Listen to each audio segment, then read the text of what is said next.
pelaku dari dalam rutan hingga ke tempat saya melaporkan saat ini.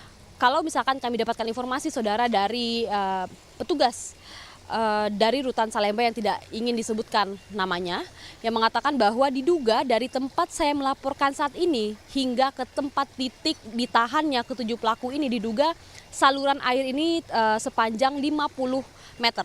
Sehingga memang di dalamnya ataupun di bawah rutan Salemba ini saluran air ini seperti labirin yang panjang begitu ya, yang menjadi tempat pelarian dari para pelaku ini panjangnya sepanjang 50 meter. Sehingga ketika insiden kaburnya 7 tahanan ini diduga terjadi pada Selasa dini hari, sehingga memang ketika mereka keluar ataupun muncul dari gorong-gorong air ini diduga sehingga tidak ada masyarakat yang melihat. Keluarga pihak yang ditahan di rutan Salemba saat ini juga mengalami kesulitan ataupun kendala untuk menemui ataupun membesuk keluarga mereka yang sedang ditahan di rutan Salemba saat ini guna mengevaluasi terkait dengan adanya dugaan keterlibatan dari orang luar yang memberikan alat bantu begitu bagi para ketujuh tahanan ini untuk dapat kemudian merusak teralis yang menjadi jalur pelariannya. Fedriska Ananda, Bimo Wijaksana, Kompas TV, Jakarta.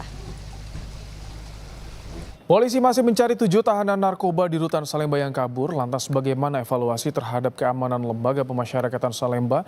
Kita bahas lebih lengkap bersama Wakil Ketua Komisi 13 DPR dari fraksi PD Perjuangan, Andreas Hugo Pareira. Selamat petang, Bang Andreas. Selamat petang, Mas. Baik, Bang Andreas, 7 tahanan narkoba kabur dari lapas Salemba dengan menjebol gorong-gorong teras besi di sana juga. Apa evaluasi dari Komisi 13 soal ini? Ya, baru minggu yang lalu kami melakukan rapat dengan Menteri Imigrasi dan Pemasyarakatan, juga Dirjen Lapas hadir, dan kami melakukan kunjungan kerja ke lapas, tapi memang waktu itu ke Bandung, ya, ke lapas kelas 1 Sukamiskin. Dan hari ini kita mendengar berita yang mengejutkan bahwa di lapas kelas 1 pula, artinya di Salemba ini kan termasuk lapas kelas 1 dengan seharusnya dengan sistem pengamanan pengawalan yang ketat sehingga tidak terjadi peristiwa pelarian 7 napi yang mengejutkan kita semua pada hari ini gitu. Sehingga ini tentu perlu menjadi perhatian khusus, catatan khusus, dan Komisi 13 akan melakukan kunjungan pengawasan ke lapas itu besok nanti. Oke, kalau secara informasi atau temuan yang Anda peroleh di DPR, ada kecurigaan tidak, kejanggalan, keterlibatan pihak lain dalam pelarian ini? Ya pasti, kalau ada napi yang bisa meloloskan diri, melarikan diri dari lembaga pemasyarakatan seperti ini, ya kemungkinan besar pasti ada pihak yang terlibat, baik itu dari dalam atau dari luar atau kerjasama antara dalam dan luar gitu. Karena ya kalau kita perhatikan di lembaga pemasyarakatan itu kan ya mereka tidak punya alat-alat yang bisa digunakan. Apalagi ini kan teralis besi gitu. Bagaimana mungkin bisa menjebol dengan tangan manusia biasa bisa menjebol teralis besi itu hal yang mustahil gitu.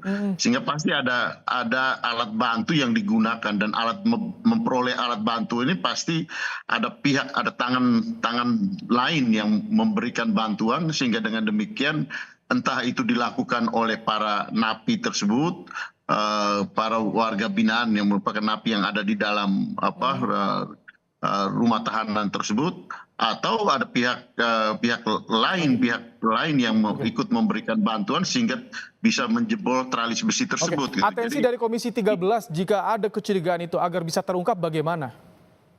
Ya, ini harus ada punishment yang tegas terhadap mereka yang harus bertanggung jawab di sini. Tentu ya di sini ada yang bertanggung jawab langsung adalah Kalapas dan petugas yang melakukan tugas pada waktu itu, dan perlu ada investigasi terhadap peristiwa ini gitu, sehingga dengan demikian clear, dan harus ada keterbukaan investigasi dan ada keterbukaan transparan untuk mengetahui secara persis penyebab terjadinya ada warga binaan yang bisa meloloskan diri gitu. Baik.